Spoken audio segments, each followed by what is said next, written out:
फिर से इस रीति से वचन के सन्मुख बैठने के लिए हमें अवसर मिला। जिस तरह भाई ने प्रार्थना में स्मरण किया कि प्रभु परमेश्वर के मुख से निकला हुआ वचन के कारण हम जीवित रहता है। वास्तव में ऐसा ही है। जो बातें हमारे चारों तरफ दिख रहे हैं, हो रहे हैं, इसको सुनकर और देखकर हमारा मन विचलित हो जाते हैं, लेकिन परमेश्वर का वचन है जो हमें सामर्थ्य शक्ति देता है। इसके कारण हमारी आशा कायम है। इस वचन के कारण आज हम जीवित हैं।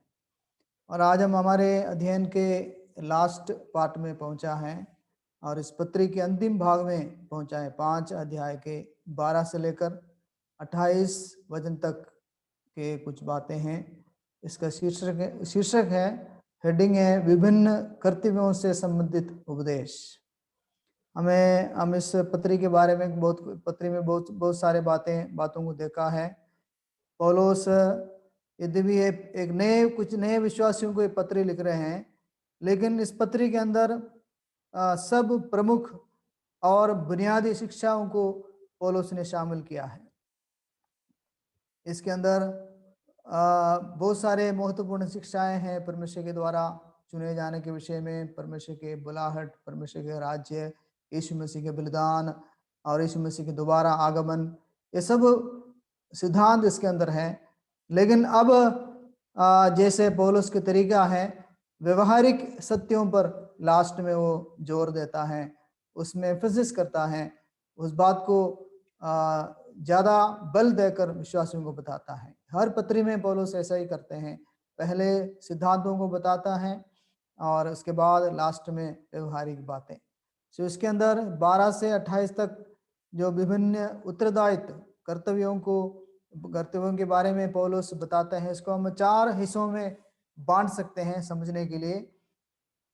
पहला है अगुओं के संबंध में आज्ञा, दूसरा है अलग अलग विश्वासियों के प्रति उनके प्रति हमारा व्यवहार, उसके बाद तीसरा है नित्य करने के लिए कुछ आज्ञाएं हैं, और चौथा है कुछ विशेष आज्ञाएं इसके अंदर दी हैं। ये 12 से इस बातों को इसके अंदर हम देख सकते हैं। 12 से 21 तक बातें हैं इसके अंदर के हैं। उसके बाद है अंतिम कुछ बातें हैं कंक्लूजन में, परमेश्वर के कुछ गुणों को और कार्यों के बारे में बताते हैं। फिर अंतिम निवेदन बताकर इस पत्री को समाप्त करते हैं। तो पहले हम 12 से 21 तक में अंदर जो परमेश्वर कुछ आज्ञाएं पौलुस विश्वासियों को दे रहे हैं, और इस आज्ञाओं को आप गिन सकते हैं, तो घर पे जाकर गिन लेना। 12 से 21 तक आपको इसके अंदर लगभग 16 या 16 नहीं तो 17 आज्ञाएं मिलेंगे जो विश्वासियों को दिया है।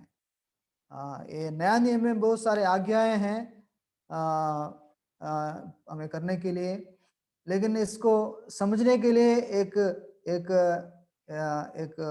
मुख्य वचन है जो यीशु मसीह बताया यूहन्ना सुसमाचार 13 अध्याय में, मैं तुम्हें एक नई आज्ञा देता हूँ। उस नई आज्ञा के आधार पर ये सभी कर सकते हैं, नहीं तो वो आज्ञा हम पालन नहीं करेगा तो इसी में से कोई भी हम पालन नहीं कर सकते हैं, और वो आज्ञा हमारे जीवन में नहीं है तो ये सब बातें यानी कि हमारे जीवन में प्रकट नहीं पाएंगे, कर नहीं पाएंगे। सो प्रभु यीशु मसीह के दिए हुए इस नई आज्ञा के आधार पर ये सब आज्ञाएं हम आज पूरा कर सकते हैं, पालन कर सकते हैं। सो इस सच्चाइयाँ कुछ कलीसिया के संबंध में है, कुछ व्यक्तिगत रीत से भी कुछ बातें बताया है।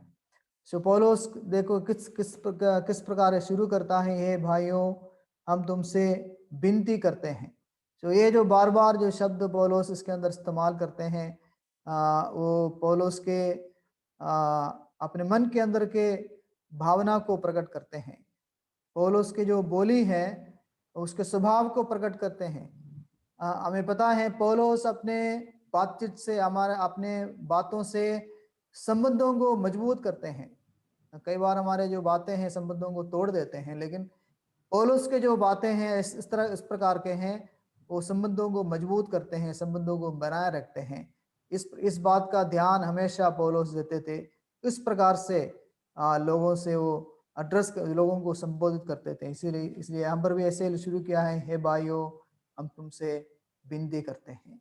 जो पहला आज्ञा है कलीसिया के अगुओं के संबंधित है। सो ये कलीसिया अगुओं से संचालित एक कलीसिया था, क्योंकि पौलुस और बाकी लोग वहां पर रह नहीं पाया ज्यादा समय। सो अगुओं से संचालित एक कलीसिया था, और उनके बारे में 3 बातें हम यहाँ पर देख सकते हैं। उनकी पहचान, उनके कार्य और उनके प्रति कलीसिया के व्यवहार। ये 3 बातें ये 12 और 13 वचन में हम देख सकते हैं। पौलुस उनको बताते हैं, जो तुम में परिश्रम करते हैं, प्रभु में तुम्हारे अगुए हैं और तुम्हें शिक्षा देते हैं, उन्हें मानो। सो अगुओं के संबंधित बताते हैं। और ये एक अच्छी बात है, नए कलीसिया में भी अगुए लोग हैं और वो अगुए उस कलीसिया को चला रहे हैं, संचालन कर रहे हैं, गाइड कर रहे हैं, उनको मार्गदर्शन कर रहे हैं।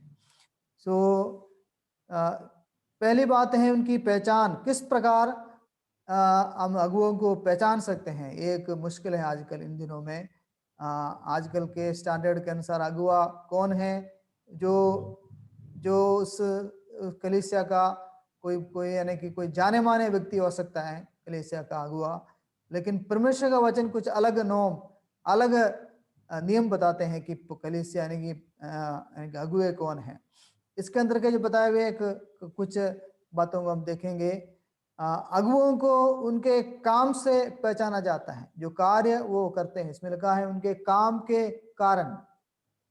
सो अगुआ कौन है करके कलीसिया अगर उनको रिकॉग्नाइज करना है या पहचानना है, तो सबसे पहले वो उनके काम से पहचाने जाते हैं। दूसरी बात है कलीसिया के प्रति उनका प्रति प्रेम और चिंता उनके अंदर प्रकट होंगे, और वो कलीसिया की आत्मिक उन्नति के लिए लगातार कार्य करते हैं। ये सब बातें उसके अंदर दिखेंगे। सो इससे पहचाना जाते हैं कि ये वास्तव में उनके अंदर एक अगुआ होने का गुण है। पौलुस इस भाग में बताता है कि अगुओं को उनके काम के कारण आदर सम्मान करो। लेकिन उनका काम क्या है? ये 3 प्रकार के काम यहाँ पर लिखा है। बाकी जो इसमें जिस कार्यों में हम नहीं जा रहे हैं, जो तीमुथियुस उसके पत्र में लिखा है। सिर्फ हम यहाँ पर जो कार्य के बारे में बताया है, सिर्फ 3 बातें हैं, उसके बारे में हम विचार करेंगे। पहले है अगुए परिश्रम करने वाले लोग। इसमें लिखा है जो तुम में परिश्रम करते हैं। किस प्रकार के परिश्रम है? 3 प्रकार के परिश्रम इसमें लिखा है। वचन में, प्रार्थना में और उनके कार्य क्षेत्र में वो परिश्रम करते हैं। अगर हम कुलुस्सियों की पत्री 1 अध्याय लास्ट वचन में पढ़ेगा तो उसमें लिखा है, पौलुस बताते हैं हर एक व्यक्ति को परमेश्वर के सन्मुख सिद्ध बनाकर अवस्थित करने के लिए हम तन मन से, जैसा प्रभु मुझे सामर्थ्य दिया है, इसमें तन मन लगाकर परिश्रम करता हूँ। सो वचन में पौलुस परिश्रम करता है। सो इसी प्रकार इधर भी यहाँ पर भी देख सकते हैं अगुए लोग वचन में परिश्रम करने वाले होने चाहिए। सो इसका हमें पता होना चाहिए ये लोग वचन में मेहनत करते हैं, परिश्रम करते हैं। और दूसरी बात है, वही कुलुस्सियों की पत्री दूसरे अध्याय के पहले वचन में लिखा है, वो उनको बताते हैं जो लोग जितने लोग मेरे मुख को नहीं देखा उनके लिए मैं कैसे परिश्रम करता हूँ। वहां पर भी जो परिश्रम शब्द आया है, वहां पर वो प्रार्थना में परिश्रम करने के बारे में बताता है। सो ये यहाँ पर दूसरा क्षेत्र है जो अगुए लोगों को करना है, वो है प्रार्थना में परिश्रम करना है। ये सिर्फ प्रार्थना नहीं, कैजुअल प्रेयर नहीं, प्रार्थना में परिश्रम, लेबरिंग इन प्रेयर, प्रार्थना में परिश्रम करना है। और उतना ही नहीं, वो अपने कार्य क्षेत्र विश्वासियों को जाकर मिलने में, उनके साथ उठने बैठने में, उनको जानने में और उनके पास जाने में, उनके साथ समय बिताने में, उनके कार्य क्षेत्र में भी वो परिश्रम करते हैं। इसलिए 3 प्रकार के परिश्रम करने वाले लोगों को मैं आशा करता हूं ऐसे लोगों को कलीसिया आसानी से पहचानेंगे, जो वचन में परिश्रम करते हैं, जो प्रार्थना में परिश्रम करते हैं, जो अपने कार्य क्षेत्र में परिश्रम करते हैं, यानी कि सेवकाई में परिश्रम करते हैं, इस अपने विश्वासियों के साथ समय बिताने में, बाकी सब बातों में। और जिनके अंदर ये गुण है, कलीसिया आसानी से उनको समझ में, उनको पहचान लेंगे। दूसरी बात है जो प्रभु में तुम्हारे अगुवे हैं, प्रभु में अगुवे यानी कि आत्मिक बातों में विश्वासियों का मार्गदर्शन करने वाले हैं अगुवे लोग। और विश्वासी लोग जो कई नए विश्वासी लोग होंगे, उनको पता नहीं फैसला कैसे लेना है। और कई ऐसे नौजवान होंगे, उनको पता नहीं होगा कि करियर कैसे चुनना है, उनका आगे के जीवन किस तरह चुनना है। और इस प्रकार बहुत सारे ऐसे बातें हैं जो आत्मिक बातों में हमें विश्वासियों का मार्गदर्शन।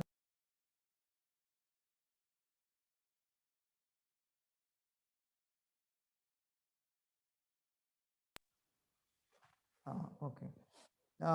ऐसी बात ऐसे कई बातों में विश्वासियों का हमें मार्गदर्शन करना है।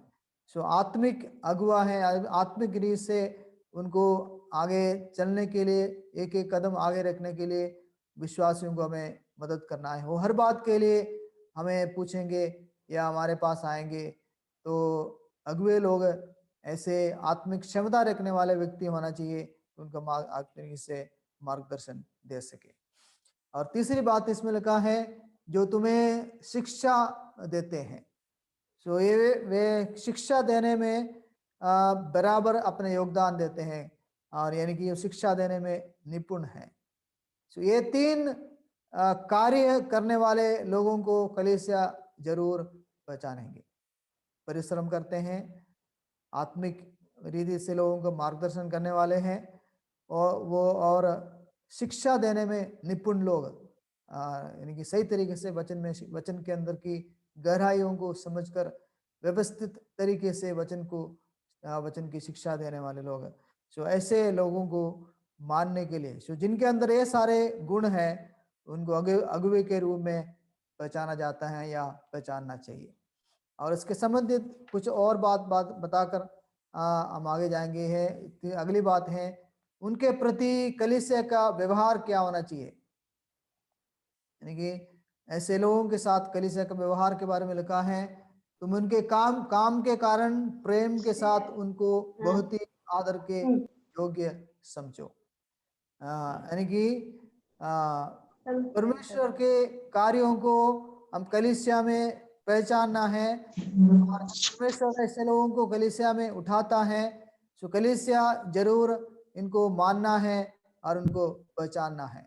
और इसके लिए एक बात की हमें जरूरत है, वो क्योंकि हमारे आत्मिक आंखें खुला रहना चाहिए या ज्योतिर्मय होना चाहिए, तभी परमेश्वर के कार्यों को, जो परमेश्वर जो कार्य कलीसिया में करते हैं या परमेश्वर ऐसे लोगों को कलीसिया में उठाता है, उसको हम पहचान पाएंगे।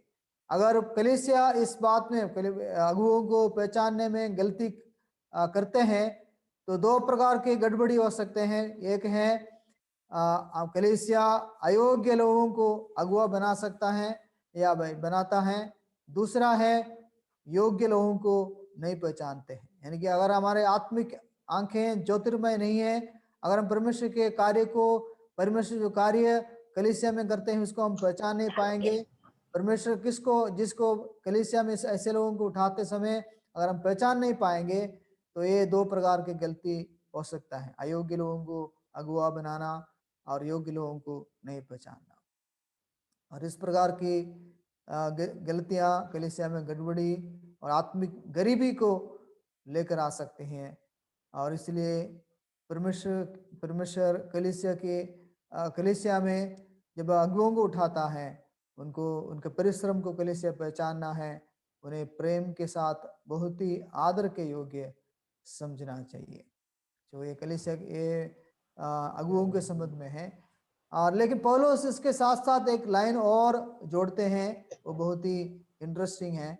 उनके साथ साथ एक वो लाइन जोड़ते हैं, उसमें बताते हैं आपस में मेल मिलाप से रहो, आपस में मेल मिलाप से रहो। ये क्यों इसके साथ जोड़कर बताया है, इसको हमें थोड़ा सा समझने की जरूरत है। क्योंकि कलीसिया में ऐसे लोग हो सकते हैं जो आत्मिक नहीं है, उनको अगुओं को पहचानने में दिक्कत होते हैं, या ऐसे लोग हमेशा कलीसिया के हर बात में वो कोई कलीसिया के कोई भी बात में सहमत नहीं होते हैं, या कोई भी ऐसे बात फैसला करेगा तो उसमें वो वाद विवाद करेगा। सो अगुओं को पहचानने के संबंध में भी ऐसे हो सकता है, इसलिए पौलुस यहाँ पर लिखा है मेल मिलाप। इस बात को लेकर कोई मतभेद या डिविजन फूट नहीं होना चाहिए। कलीसिया में जब प्रभु के लोगों को प्रभु उठाएंगे तब उनको पहचानना है, लेकिन इस बात को लेकर यानी कि फूट या डिविजन नहीं होना चाहिए, मेल मिलाप से रहना है। और ये एक जरूरी बात है, मेल मिलाप कलीसिया में मेल मिलाप से हमें सभी लोग रहना एक जरूरी बात है। उसके बाद पौलुस बताते हैं अलग अलग प्रकार के विश्वासियों के साथ हमारा व्यवहार कैसे होना चाहिए। एक हमें पता है कि स्थानीय कलीसिया में अलग अलग प्रकार के लोग होते हैं। कुरिन्थ के कलीसिया में पता है, कुरिन्थ के कलीसिया में संसारिक लोग थे, शारीरिक लोग थे और आत्मिक लोग भी थे। सो कलीसिया में अलग अलग प्रकार के लोग होंगे, कुछ नए लोग होंगे, कुछ लोग अनुशासित नहीं होंगे, लेकिन इन सब लोगों को लेके चलना कलीसिया का जिम्मेवारी है। क्योंकि एक और बात है, सब विश्वासियों का आत्मिक स्तर एक जैसा नहीं है। कुछ लोगों का विश्वास ज्यादा है, कुछ लोगों का विश्वास कम है, अल्प विश्वासी लोग भी है। यीशु मसीह के समय में भी अल्प विश्वासी लोग थे, शिष्यों को यीशु मसीह बताया। सो कम विश्वास यानी कि कई लोग विश्वास में जल्दी बढ़ते हैं, कई लोग धीरे धीरे बढ़ते हैं। इसलिए विश्वास के अलग अलग स्तर रखने वाले लोग कलीसिया में होते हैं, अलग अलग प्रकार के लोग होते हैं। लेकिन इन सब लोगों को संभालना और उनको लेकर चलना बहुत कलीसिया का जिम्मेवारी है। हमें पता है कलीसिया को शुरू करना, फॉर्मेशन करना एक तरफ से हम आसान कर सकते हैं, जल्दी कर सकते हैं, लेकिन कलीसिया को लेके चलना, कलीसिया को बनाए रखना और हर सब विश्वासियों को संभालना, इससे ज्यादा मेहनत इसके अंदर है। और ये लेकिन ये एक बहुत बड़ा जिम्मेवारी है सब लोगों को लेकर चलना। इस काम के लिए बहुत परिश्रम है और इससे भी ज्यादा प्रभु के अनुग्रह की बहुत जरूरत है। इसके बिना सब लोगों को हम लेकर नहीं जा सकते हैं। कई कलीसियाओं में गड़बड़ी, फूट यानी कि डिविजन हम देखते हैं। ये इसलिए है वो सहमति से एक दूसरे के साथ जाना नहीं चाहते हैं। इस करके कई कलीसियाओं में ऐसे प्रकार की गड़बड़ी आए हैं। कई कलीसिया एक हो गया, दो हो गया, कई कलीसिया हो गया। लेकिन कलीसिया ऐसे डिवाइड होने के लिए नहीं, कलीसिया को मिलकर सभी लोगों को मिलाकर सभी लोगों को एक साथ लेके जाना, सभी लोगों को संभालना एक कलीसिया का जिम्मेवारी है। और लेकिन इसलिए इस बात को आगे बताते हुए कहते हैं इस सब के निचोड़ इसमें लिखा है सबके और सहनशीलता दिखाओ। सो सहनशीलता आत्मा का एक फल है। सो आत्मा से परिपूर्ण होकर या आत्मा के नियंत्रित एक जीवन हम बिताएगा तभी इस सबको संभाल सकते हैं, सबके साथ हमारा व्यवहार अच्छा हो सकते हैं। और सब अलग अलग कई लोगों को संभालना है, कई लोगों को समझाना है, कई लोगों को यानी कि इनको लेके चलना है, यानी कि सबको इसी तरह प्रभु में लेके आगे बढ़ाना है। लेकिन लास्ट में बताते हैं सबकी ओर सहनशीलता दिखाओ। सो ये है एक बुनियादी बात है। सहनशीलता के बिना, सहन शक्ति के बिना इस काम को हम कर नहीं सकते हैं। सो इसके बाद पौलुस इसके तीसरे सेक्शन में आते हैं, तीसरे डिवीजन में आते हैं। हर रोज करने के लिए कुछ आज्ञाएं, यानी कि नित्य करने के लिए कुछ आज्ञाएं देता है 15 से 18 तक। ये आज्ञाएं हमारे प्रतिदिन के जीवन के साथ जुड़ी हुई है। हमारे जीवन के बाकी सब कार्यों के साथ ये बातें भी हमारे जीवन में एक हिस्सा बनकर नित्य हमारे जीवन में दिखना चाहिए। सो सबसे पहले है भलाई करने के विषय में, बुराई के बदले बुराई नहीं करना, लेकिन सबके साथ सदा भलाई में तत्पर रहने के लिए बताया। सो हमारा स्वभाव, हमारा ऐसे एक नेचुरल टेंडेंसी है अगर कोई भी कुछ बोल दिया तो हम वापस बोलने का, यानी कि बदला लेने का जो भावना है हर एक व्यक्ति के अंदर है। लेकिन इसमें लिखा है बदला नहीं लेना, क्योंकि ये काम परमेश्वर अपने लिए रखा है, लास्ट में करेंगे। सो बदला लेने का जो काम है वो हमारा नहीं है, हमारे लिए इसके लिए अनुमति नहीं है। हमारा काम है सबके साथ भलाई करना।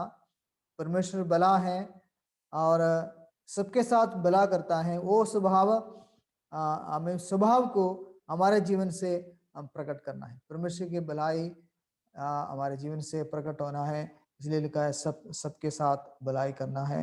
बदला लेने का या बदला लेने का स्वभाव या इस तरह का विचार हमारे मन में रहे रखना। और कोई भाई कुछ बोल दिया तो हम मौका ढूंढते हैं कि कब उसको बदले में या उसको कुछ और बताएं, और तरीके से हम ढूंढेंगे कैसे इसको समझाएं, उसको नीचा दिखाएं। यानी कि किसी ना किसी तरीके से हम बदला लेने की कोशिश करते हैं। ये मनुष्य का एक कॉमन टेंडेंसी है, एक एक नेचर है, उसके एक स्वभाव है। लेकिन इस बात को हम इस बात के ऊपर इस बात को हम ओवरकम करना है, विजय पाना है, क्योंकि ये काम परमेश्वर का है। परमेश्वर जानबूझकर ये काम हमें नहीं दिया है, ये काम परमेश्वर अपने लिए रखा है। लेकिन ये काम बदला लेने का काम परमेश्वर अब नहीं, अंत में करता है, इसलिए हमें भी उस समय तक इंतजार करना है। लेकिन अब करने के लिए परमेश्वर कई काम बताया, वो है भलाई करने का। भलाई, परमेश्वर का भलाई हमारे जरिए आज परमेश्वर संसार में एक दूसरे के प्रति प्रकट करता है। और उसके बाद है सदा आनंदित रहना। ये भी परमेश्वर के एक आदेश है। सब परिस्थितियों से ये आनंद परिस्थितियों से उत्पन्न नहीं होता, ये इससे उत्पन्न होता है जो परमेश्वर जो कार्य हमारे जीवन में किया है उस बात से। परमेश्वर के महान कार्यों को स्मरण करते समय ही हमारे जीवन के अंदर वो खुशी और आनंद हम अनुभव कर सकते हैं। प्रभु यीशु मसीह बताया, अगर मेरे वचन तुम में बने रहोगे तो मेरा आनंद तुम में भरपूर या तुम्हारा आनंद तुम में पूरा हो जाएंगे। प्रभु का आनंद हमारे जीवन में तब पूरा हो सकता है। और उसके बाद पौलुस बताते हैं निरंतर प्रार्थना करने के लिए, ये भी एक नित्य करने के लिए परमेश्वर के साथ निरंतर सहभागिता होने के बारे में लिखा है। ये सहभागिता कभी टूटना नहीं चाहिए। हमारा मन, या आजकल इसको आसानी से समझ सकते हैं, हमारा कनेक्टिविटी परमेश्वर के साथ हमारा जो कनेक्टिविटी है वो टूटना नहीं चाहिए। संसार में हमारा एक तो कनेक्शन टूट जाते हैं, कई बार हमें कनेक्शन नहीं मिलते हैं, लेकिन परमेश्वर के साथ हमारा जो संबंध है वो कभी टूटना नहीं चाहिए, वो निरंतर चलते रहना चाहिए। एक प्रार्थना में जीवन हमारे जीवन में हमेशा होना चाहिए। और विशेष से इन दिनों में हम इसको कर सकते हैं। हम अंदर बैठे हैं और बहुत सारे ऐसे परिस्थिति हैं, और हर पल, हर घड़ी, हर सांस लेते समय परमेश्वर से हम प्रार्थना कर सकते हैं, क्योंकि इस समय ऐसा एक परिस्थिति है, इसके बिना और कुछ हम नहीं कर सकते हैं। परमेश्वर की सहायता, मदद के बिना हम आज जीवित नहीं रह सकते हैं। इसलिए हर घड़ी, हर सांस लेते, हर समय प्रार्थना के साथ हम जीवन बिताते हैं। यही प्रभु पौलुस ने उनको बताया, निरंतर प्रार्थना कर रहो। और परमेश्वर के साथ हमारा जो सहभागिता का जो तार है हमेशा बने रहना चाहिए।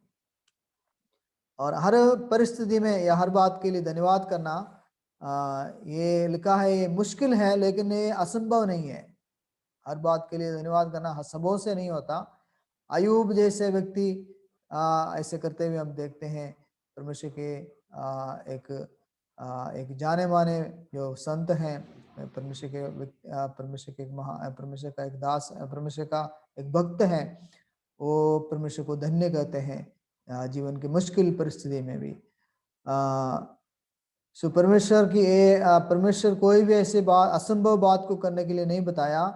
हमें परमेश्वर के अनगिनत भलाइयों को और हर एक क्षण जो सहायता हम अनुभव करते हैं, और प्रत्येक परिस्थिति जो हमारे जीवन में आती है, चाहे वह अनुकूल हो या विपरीत हो, हर बात के लिए परमेश्वर को धन्यवाद देना हमें सीखना है। तो ये एक ऐसा आदत है, हमें सीखना है हर बात के लिए धन्यवाद करना। ये पौलुस के अंदर हर समय इस बात को हम देख सकते हैं। हर बात के लिए पौलुस विशेष से विश्वासियों के अंदर परमेश्वर के जो कार्य को देखकर वो हमेशा परमेश्वर को धन्यवाद करते थे। प्रार्थना करने से पहले वो धन्यवाद करते थे। सो इसके अंदर लास्ट में एक शब्द लिखा है, ये सब करने के बाद क्योंकि तुम्हारे लिए मसीह यीशु में परमेश्वर की यही इच्छा है। ये 3 बातों को सम्मिलित करके पौलुस बताते हैं। लेकिन सिर्फ इतना ही नहीं, इस पत्री में हम सभी अध्यायों में परमेश्वर की इच्छा को हम देख सकते हैं। कुछ प्रकट इच्छा है और वैसे परमेश्वर की इच्छा को प्रकट की है। पहले अध्याय में देख सकते हैं हर एक मनुष्य के लिए परमेश्वर की यही इच्छा है कि वो जीवते परमेश्वर की ओर फिरे और उसकी सेवा करें और उसकी पुत्र की आगमन की इंतजार करें। ये हर एक व्यक्ति के लिए परमेश्वर की इच्छा है। और दूसरे अध्याय में हम पढ़ते हैं कि परमेश्वर को प्रसन्न करना और उसके बाद हमारा चाल चलन उसके योग्य होना है। और तीसरे अध्याय में परमेश्वर की इच्छा यह है कि हम हमारा प्रेम आपस में और सब मनुष्यों के साथ बढ़े और उन्नति करता जाए। चौथे अध्याय में परमेश्वर की स्पष्ट इच्छा है कि हम पवित्र बने। और 5वें अध्याय में आनंद, प्रार्थना और धन्यवाद देना, ये सब परमेश्वर की इच्छा है। सो हर एक अध्याय में परमेश्वर की इच्छा को प्रकट की है। और उसके बाद पौलुस कुछ विशेष आज्ञाएं उन विश्वासियों को दे रहे हैं। उसमें से पहली है आत्मा को ना बुझाओ। 19 वचन में लिखा है आत्मा को ना बुझाओ। तो यहाँ पर आत्मा को बुझने का एक दिया की तरह तुलना करके बताया है। ये दिया बुझ जाता है जब हम फूंक मारते हैं, लेकिन यहाँ पर आत्मा को बुझ जाने के बारे में लिखा है। तो बुझने का कुछ मतलब ऐसा हो सकता है कि पवित्र आत्मा के कार्य के प्रभाव को खत्म करना या पवित्र आत्मा के अगुवाई को अनसुनी करना और पवित्र आत्मा के आवाज को नजरअंदाज करना। ये सब करने से हम पवित्र आत्मा के कार्य को बुझा सकते हैं। जो पवित्र आत्मा हमारे जीवन में कार्य करता है और वो हमारे विवेक को रोशन करती हैं, हमें शक्ति प्रदान करते हैं, लोगों के हृदय में कार्य कर उन्हें प्रभु की ओर लेकर आती हैं। लेकिन विश्वासियों के द्वारा पवित्र आत्मा के कार्य का विरोध हो सकता है। इसी के विरुद्ध में पौलुस यहाँ पर चेतावनी देता है। जब कभी किसी व्यक्ति या कलीसिया में पवित्र आत्मा की सेवकाई को दबाया जाता है तो आत्मा बुझ जाती है। जो इसका मतलब है कि हम आत्मा के कार्य को अनुभव कर नहीं पाएंगे। जब बुझ जाती है आत्मा की अगुवाई को हम महसूस करने पाएंगे। इसलिए विश्वासियों के जीवन पवित्र आत्मा से परिपूर्ण या नियंत्रित होना एक अनिवार्य बात है। तभी हमारे जीवन में आत्मा का फल और आत्मा का कार्य प्रकट होते हैं। जब हमारे जीवन में पवित्र आत्मा के कार्य को या उनके अगुवाई को हम उसका नियंत्रण में जीवन बिताते हैं, जो गलातियों के पत्री 5:20 और इफिसियों की पत्री 5:18-21 तक आत्मा के जो फल है, आत्मा के जो कार्य का प्रकटीकरण है, जो सब हमें दिखाई देंगे। आत्मा को बुझाने से कलीसिया में शरीर का काम प्रकट होता है। जो एक आत्मा का कार्य है और आत्मा का फल है, दूसरा है शरीर का कार्य। अगर हम आत्मा की अगुवाई में नहीं रहते हैं तो उसका ऑपोजिट है शरीर का काम। हम शारीरिक और संसारिक बन जाएंगे। इसलिए आत्मा की अगुवाई के प्रति हम संवेदनशील होना है, सेंसिटिव होना है, तब हम आत्मा की अगुवाई को, आवाज को हम पहचान पाएंगे। और उसके बाद पौलुस बताता है वचन यानी कि भविष्यवाणी को तुच्छ न जाना। क्योंकि उस समय में परमेश्वर का प्रत्यक्ष प्रकाश प्राप्त कर बोल सकता था या वचन से शिक्षा दे सकता था। ये दोनों इसके अंदर हैं।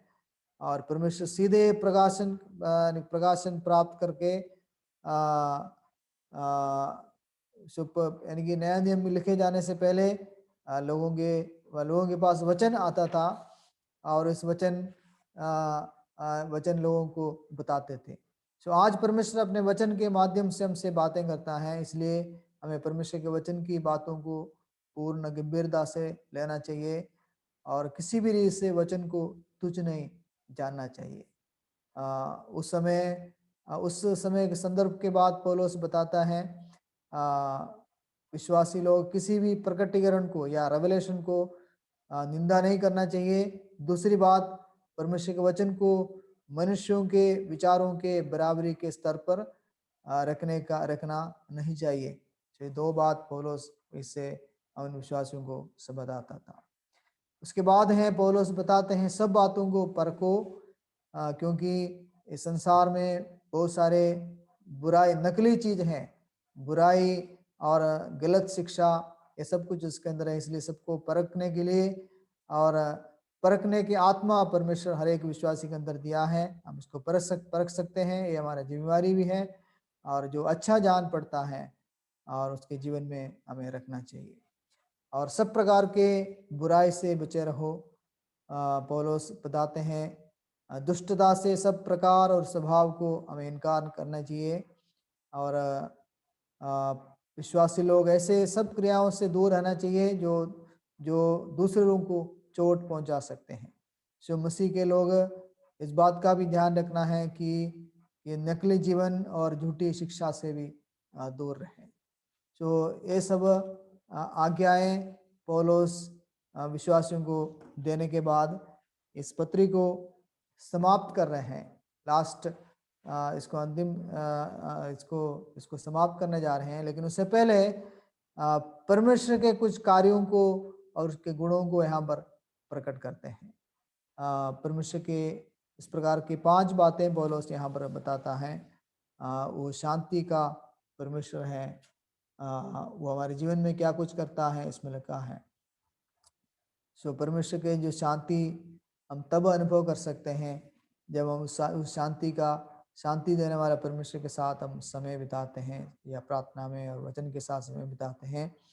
तब फिलिपियों की पत्री में लिखा है उस परमेश्वर की शांति जो हमारे समझ से परे है, हमारे हृदय और विचारों को और सब प्रकार की चिंताओं से हमें सुरक्षित रखेगा और हमारे जीवन के हर परिस्थिति में परमेश्वर की इस अद्भुत शांति को हम अनुभव कर सकते हैं।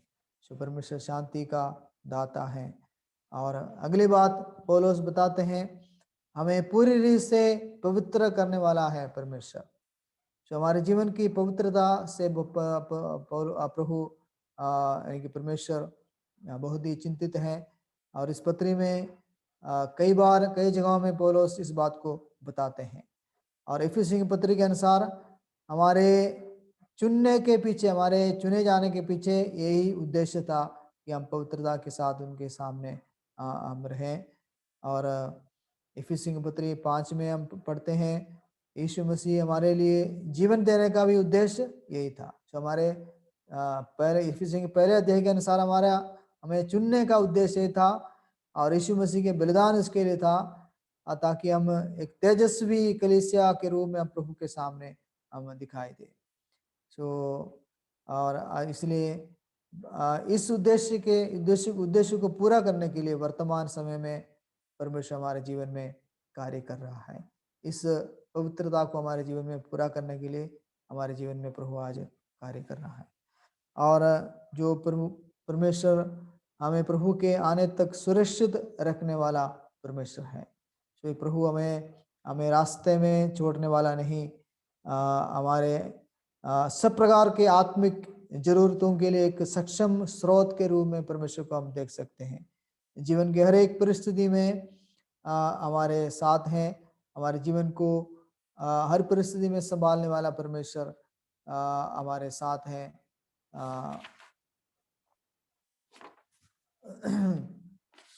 परमेश्वर के जो काम परमेश्वर हमारे जीवन में आरंभ किए हैं वो प्रभु के दिन तक प्रभु पूरा करेगा। सो यहाँ पर मनुष्य के 3 भागों के बारे में बताया है। वो हमारे पूर्ण रीत से प्राण, आत्मा, प्राण और देह। सो विश्वासियों के लिए परमेश्वर की ये कामना है कि परमेश्वर के साथ हमारा संबंध और दूसरे मनुष्यों के साथ हमारा सामाजिक संपर्कों में हम कलंक रहित पूर्ण रीत से हमारा शरीर, प्राण और आत्मा में हम कलंक रहित रहे। जो हमारी सुरक्षा का ये आश्वासन हमारे लिए प्रोत्साहन और हर परिस्थिति में निर्भयता के साथ जीवन बिताने के लिए हमें मदद करता है। तो ये परमेश्वर हमारा बुलाने वाला परमेश्वर है। ये परमेश्वर सच्चा और विश्वास योग्य है।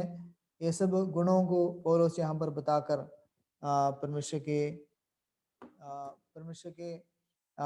इन विश्वास योग्यताओं को हमें स्मरण दिलाता है। परमेश्वर हमें अपने महिमा को प्राप्त करने के लिए परमेश्वर अपने राज्य में हमें बुलाया है और वो परमेश्वर सच्चा और विश्वास योग्य है। तो इस पत्री के शुरुआत में भी सच्चे और जीवित परमेश्वर के रूप में बताया है। वो परमेश्वर के एकमात्र सच्चे और जीवित परमेश्वर होने के बारे में बताते हैं, लेकिन यहाँ पर परमेश्वर के विश्वास योग्यता को बताने के लिए ये शब्द यहाँ पर इस्तेमाल किया है। जो परमेश्वर इस पत्री में बताए हुए सब बातें और जितनी प्रतिज्ञाएं परमेश्वर ने अपने वचन में दी है, उन सबको पूरा करने में वो सामर्थी और विश्वास योग्य है। तो ये सब परमेश्वर के जो गुण लास्ट में पौलुस अपने विश्वासियों को स्मरण दिला रहे हैं।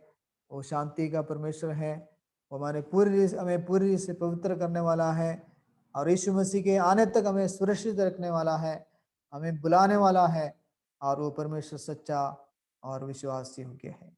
तो ये वास्तव में थिस्सलुनीकियों के विश्वासियों को तसल्ली और प्रोत्साहन देने वाले बातें, क्योंकि उनके चारों तरफ परेशानियां, तकलीफ और सताव वो सह रहे थे। तो ये परमेश्वर के कार्य और परमेश्वर के गुण उनको वास्तव में तसल्ली दिया। और जब इस पत्री को शुरू किया तभी पौलुस उनको या स्मरण दिलाया वो लोग पिता परमेश्वर में और यीशु मसीह में सुरक्षित हैं। और इसके बाद पौलुस दो अंतिम निवेदन लेकर इस पत्री को समाप्त करते हैं। अंतिम निवेदन दो महत्वपूर्ण बातों को स्मरण दिलाते हैं। पहली बात है वो अपने स्वयं और साथियों के लिए प्रार्थना करने के लिए निवेदन करता है। इस पत्री को समाप्त करने से पहले पौलुस बताता है, ये भाइयों हमारे लिए प्रार्थना करो। परमेश्वर के लोग परमेश्वर के जो पौलुस हैं अपने जीवन में एक प्रार्थना में जीवन को प्रार्थना का आदर्श उनको दिखाया और उनके लिए हर समय प्रार्थना करते हुए उनको लिखा। और लेकिन अभी उनको बता रहे हैं, विश्वासियों को बता रहे हैं हमारे लिए प्रार्थना करो। तो ये दो जिम्मेवारियों को बताते हैं। लास्ट में जो निवेदन है दो जिम्मेवारियों को बताते हैं। एक विशेष प्रकार की आत्मिक जिम्मेवारी है, वो है मध्यस्थता की प्रार्थना की जिम्मेवारी है।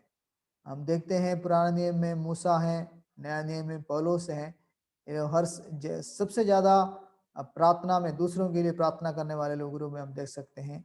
और उसके साथ साथ यीशु मसीह को भी एक मध्यस्थता की प्रार्थना करते हुए यूहन्ना 17 में हम देख सकते हैं।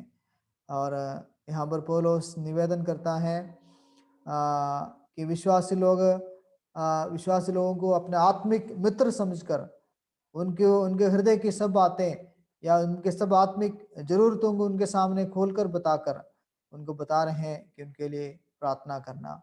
ये क्यों प्रार्थना करने के लिए बताता है? वो बता है कि पौलुस इतना भी एक बड़ा दास है, फिर भी वो अपने आप को कमजोर समझता है और परमेश्वर की सामर्थ्य को वो अपने जीवन में महसूस करता है। इसलिए अपने लिए और अपने साथियों के लिए वो प्रार्थना का निवेदन करता है। चाहे हम किसी भी प्रकार के आत्मिक स्तर के विश्वासी हो, हमें दूसरे विश्वासियों के प्रार्थना की बहुत ज़रूरत है। हमारे कलीसियाओं में इस जिम्मेवारी को समझने वाले लोगों को भी बहुत ज़रूरत है। हमें भी प्रार्थना की ज़रूरत है और हमारे कलीसियाओं में इस जिम्मेवारी को समझकर प्रार्थना, मध्यस्थता की प्रार्थना करने वाले लोगों को भी बहुत इन दिनों में ज़रूरत है। और उसके बाद लास्ट में एक और निवेदन या एक और बात उनको बताकर पौलुस इसको समाप्त करते हैं। वो ये है, दूसरी अनिवार्य बात है कि परमेश्वर के वचन को सुनने के विषय में है, वचन के सुनने के विषय में है। पौलुस इस बात को प्रभु की शब्द देकर उनको स्मरण दिला रहे हैं, क्योंकि ये जरूरी था। वचन सुनने के द्वारा ही उनको मार्गदर्शन, शिक्षा, समस्याओं के हल और शंकाओं को दूर करना आदि होता था। क्योंकि आज के समान उस समय हर एक व्यक्ति के पास बाइबल नहीं था, पवित्र शास्त्र की प्रतियां सबके पास नहीं था। पवित्र शास्त्र कलीसिया में सबके सुनने में पढ़ा जाता था। तो आज देखो कितने आसान तरीके से हम अपने घर में बैठ के पढ़ सकते हैं, लेकिन उस जमाने में इस विशेष रीति से लिखा जाता था, एक स्क्रॉल के रूप में, वो हर एक व्यक्ति के पास नहीं था। तो कलीसिया में लेकिन इसको सबके सुनने में पढ़ा जाता था। और परमेश्वर के सत्य वचन को हम तक पहुंचाने के लिए परमेश्वर अपने लोगों को इस्तेमाल किया और वचन को सुरक्षित रखने के लिए उनको सहायता किया। और इतना ही नहीं, इस वचन को हमारी भाषा और बोली में अनुवाद करने के लिए परमेश्वर के लोगों ने बहुत परिश्रम किया। जो लोग इस बात के ऊपर अध्ययन करते हैं उनको पता है कि एक भाषा में अनुवाद करने के लिए कितने मेहनत इसके अंदर है। जो हमारे बोली और भाषा में आज हमारे आसानी से हम इसको पढ़ सकते हैं, जो भी भाषा हमें मालूम है, सब भाषाओं में उपलब्ध है, लेकिन इसके पीछे जो परिश्रम है और पहले से जो परिश्रम लोग करते आए हैं उसको हमें याद करना है। इसलिए उन बातों को याद कर आज हमें इस बात का परिश्रम करना है कि हम इन सच्चाइयों को समझने और इसको अमल करने के लिए हम कोशिश करना है, या हमें परिश्रम करना है। और आज हमें किताब लिखने की जरूरत नहीं, या वचन हमारे पास लिखा हुआ हमारे पास आसानी से हमें एक्सेस से पहुंचे। हर एक भाषा में आज वचन को पढ़ सकते हैं, लेकिन हमें इस बात का परिश्रम करना है कि इन सच्चाइयों को पढ़े और समझे, इसको सीखें। सो ये दो निवेदन हैं, प्रार्थना, मध्यस्थता की प्रार्थना और वचन को सुनने, गौर से सुनने के विषय में, इसको अमल करने के विषय में इनको अंतिम निवेदन दिया। उसके बाद आशीष वचन के साथ इस पत्री को पौलुस समाप्त करते हैं। सो इस पत्री में परमेश्वर के अनुग्रह को बताते हुए इस पत्री को समाप्त करते हैं। प्रभु यीशु मसीह के द्वारा हमारे पास ये अनुग्रह आता है। इस पत्री में बताई गई सब बातों को लागू करने के लिए हमें परमेश्वर के अनुग्रह की जरूरत है। हम अपने ताकत से इसमें से कोई भी लागू नहीं कर सकते हैं, अपने शक्ति से इसको हम अपना नहीं सकते हैं, लागू यानी कि उसको व्यवहारिक जीवन में नहीं डाल सकते हैं, लेकिन इसके लिए परमेश्वर के अनुग्रह की जरूरत है। सो इस पत्री के सभी पाठक या पढ़ने वाले इस अनुग्रह का अनुभव करें और इस अनुग्रह में और प्रभु के ज्ञान में बढ़ते जाएं। और आज हम मसीह में जो भी कुछ है वो परमेश्वर के अनुग्रह के कारण है। जो परमेश्वर प्रभु के अनुग्रह को विश्वासियों को प्रदान करके या बताकर पौलुस इस पत्री को समाप्त किया। हमारे प्रभु यीशु मसीह का अनुग्रह तुम पर होता रहे। सो इस बात को बताकर पौलुस इस पत्री को समाप्त करते हैं। इस पत्री के अंदर बहुत सारे बातें हैं और पौलुस को प्रभु किस तरह इस्तेमाल किया है और उस परमेश्वर की महानता, महिमा को जोर देकर बताकर पौलुस उसका अनुग्रह को सबको अनुभव करने के लिए आशा कामना कर इस पत्री को समाप्त किया। और यही हम आज भी हमारे जीवन में अनुभव कर सके। प्रभु का अनुग्रह इन दिनों में विशेष रूप से हमें भी बहुत ही जरूरी है। उस अनुग्रह के बिना हम संसार में जीवित नहीं रह सकते हैं, इस वचन और प्रभु के अनुग्रह के बिना। इसके लिए हम सबको सहायता करें। सो इसलिए से मुझे भी समय दिया मलाड के कलीसिया के साथ, विश्वासियों के साथ